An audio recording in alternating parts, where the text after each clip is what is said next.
क्या आप जानते हैं कि पति पत्नी का एक साथ एक ही थाली में भोजन करने का क्या प्रभाव पड़ता है?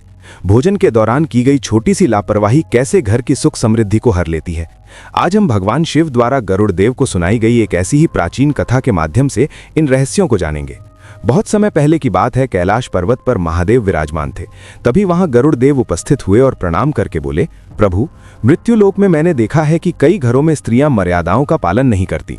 वे पति के साथ एक ही थाली में भोजन करती हैं, दिशा और शुद्धता का ध्यान नहीं रखती। क्या ये उचित है? महादेव ने मुस्कुराते हुए कहा, गरुड़, भोजन केवल पेट भरने का साधन नहीं, ये एक संस्कार है। इसे समझने के लिए मैं तुम्हें एक समृद्ध नगर के एक सेठ और उसकी बहू की कथा सुनाता हूँ। उस नगर में एक सेठ रहते थे जो अपने धर्मपरायण स्वभाव के लिए प्रसिद्ध थे। उनकी पत्नी अत्यंत विदुषी और शांत स्वभाव की थी। उनके घर में लक्ष्मी का वास था, क्योंकि वहां हर कार्य नियम से होता था। वर्षों की तपस्या के बाद उनके घर एक पुत्र ने जन्म लिया। पुत्र जब बड़ा हुआ और शिक्षा पूरी कर लौटा तो उसका विवाह एक सुंदर कन्या से हुआ। शुरुआत में सब ठीक था, लेकिन धीरे धीरे बहू के व्यवहार में आधुनिकता और अहंकार आने लगा।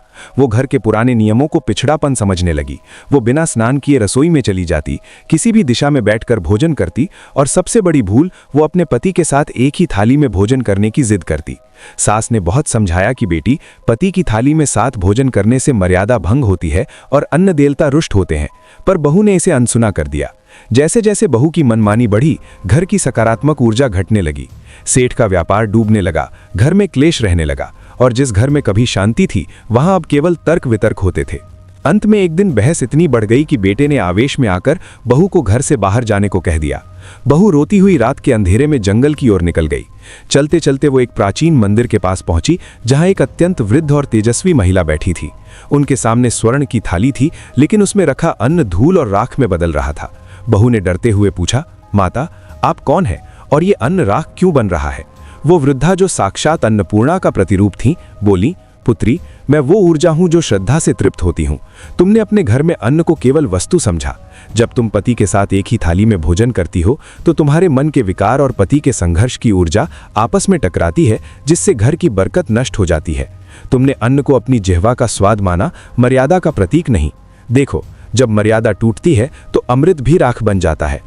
वृद्धा ने उसे दिखाया कि कैसे उसके अशुद्ध आचरण से उसके पति की आयु और यश क्षीण हो रहा था। यह देखकर बहू के पैर कांपने लगे। उसे अपनी गलती का एहसास हुआ कि नियम पाबंदी नहीं बल्कि सुरक्षा कवच थे। बहू ने माता के पैर पकड़ लिए और क्षमा मांगी। वृद्धा ने कहा, जाओ पुत्री, सूर्योदय से पूर्व अपने द्वार पर खड़ी हो जाओ। यदि तुम्हारा पश्चाताप सच्चा है तो लक्ष्मी पुनः लौट आएगी। बहू दौड़ती हुई घर पहुंची। उसने सास ससुर के चरणों में गिरकर माफी मांगी। उसने प्रण लिया कि वो अब से हर नियम का पालन करेगी। घर में फिर से मंत्रों का जाप शुरू हुआ, शुद्धता का ध्यान रखा गया, और बहू ने पति के भोजन के पश्चात ही भोजन ग्रहण करने का व्रत लिया। देखते ही देखते सेठ का व्यापार फिर से चमक उठा।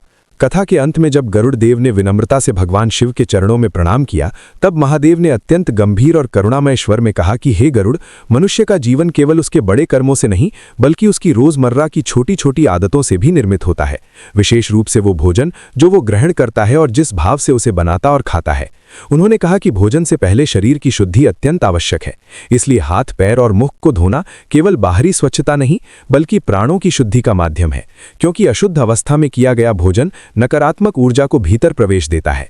इसके बाद उन्होंने भाव के विज्ञान को समझाते हुए कहा कि भोजन केवल अन्न नहीं है बल्कि वो ऊर्जा का रूप है।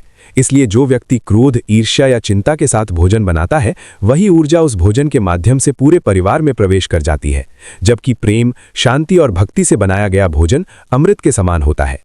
महादेव ने दिशा के महत्व को बताते हुए कहा कि पूर्व दिशा की ओर मुख करके भोजन करने से आयु, स्वास्थ्य और तेज में वृद्धि होती है, क्योंकि वो सूर्य की सकारात्मक ऊर्जा को आकर्षित करता है।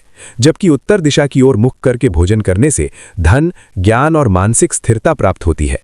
आगे उन्होंने अन्न के सम्मान पर विशेष बल देते हुए कहा कि भोजन की थाली आने पर सबसे पहले मन ही मन अन्न देवता और मां अन्नपूर्णा को प्रणाम करना चाहिए और पहली रोटी गौ ग्रास के रूप में निकालनी चाहिए, क्योंकि ये करुणा और समृद्धि का प्रतीक है, और जहां अन्न का सम्मान होता है वहां कभी दरिद्रता नहीं टिकती। अंत में उन्होंने गृहस्थ जीवन की मर्यादा समझाते हुए कहा कि पति पत्नी के बीच भी संयम और संतुलन आवश्यक है। इसलिए शास्त्रों में बताया गया है कि पत्नी को पति के भोजन के पश्चात ही भोजन करना चाहिए और एक ही थाली में अत्यधिक आसक्ति के साथ भोजन करने से विवेक कमजोर हो सकता है और जीवन में असंतुलन आ सकता है। इस प्रकार भगवान शिव ने यह स्पष्ट किया कि घर की सुख शांति केवल धन से नहीं बल्कि रसोई की पवित्रता, भोजन के संस्कारों और मन की शुद्धता से आती है। गरुड़ देव ने यह ज्ञान सुनकर सिर झुका लिया और समझ गए कि वास्तव में जीवन के बड़े रहस्य इन्हीं छोटी छोटी बातों में छिपे होते हैं। दोस्तों, ये कथा हमें यही सिखाती है कि यदि हम अपने भोजन और जल का सम्मान करें और सही नियमों का पालन करें तो हमारा घर अपने आप सुख, शांति और समृद्धि से भर जाएगा। इसलिए इस ज्ञान को अपने जीवन में अपनाएं और अपने प्रियजनों के साथ अवश्य साझा करें और कमेंट में जय मां अन्नपूर्णा और हर हर महादेव जरूर लिखें।